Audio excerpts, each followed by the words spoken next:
Hey, how's it going, everybody? I hope you are doing well. In my last video, I did an intro, talked a little bit about who I am and what I do today.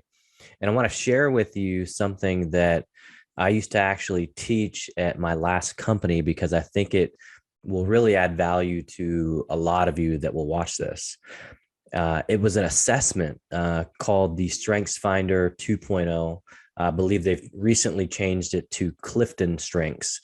I'll actually put a link down in the comment section in the description of the video. I'll get it in there for you guys if you want to go to Amazon and take a peek at it. But what's really cool about it is you take this assessment, and what it's doing is actually measuring what your top five strengths are. Okay. And it's going to give you a detailed printout of what those are and how you can actually use those strengths.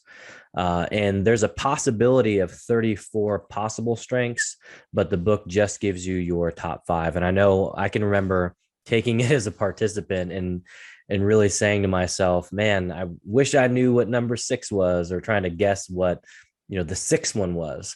I've got a little card, so I'm going to show everyone what my top five are here. And just to call them out, mine are self-assurance, activator, communication, strategic, and achiever. And so I remember, getting my results and thinking to myself, are all these true? Do I have these? And where do I see myself use these in my everyday life? And where do I see myself use these in business? And so if I really think about each one, self-assurance, to me, that meant having confidence. And that's something I've had my entire life. I don't know why, but I've just always been confident in my abilities to communicate with people. And I believe that if you can effectively communicate, that's something that you can carry with you for your entire life. Being an activator, I'm an action taker. I like to take action. I like to have a lot of things going on at once. So it definitely made sense to me. It resonated. Communication. I've been a communicator my entire life. My first job was selling newspaper subscriptions door to door at 14 years old. And so I've been communicating with other humans for a really long time, and in the sales world for over 25 years now.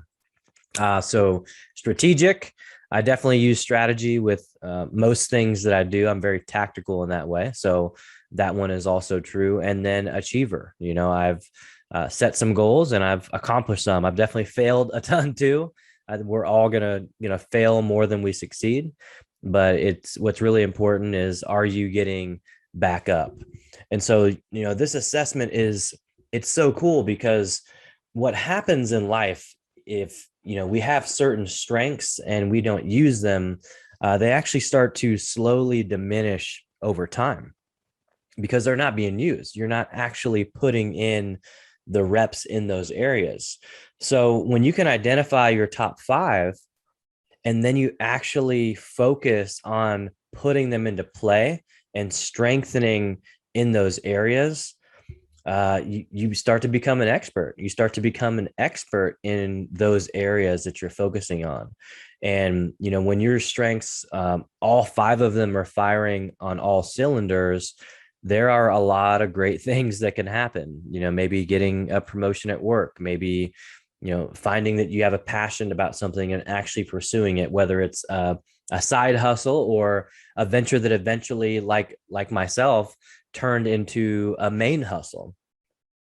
You see, about 4 years ago in 2017, I got certified in Myers-Briggs, and knowing that certification was something that was always going to be with me, I started trying to think about ways that I could monetize it. And I ended up getting a client, and it was a pretty lucrative contract. And then I lost interest, and I think as humans, we do that sometimes. We can get excited about something, and then all of a sudden we can lose interest in that same thing that we were just excited about.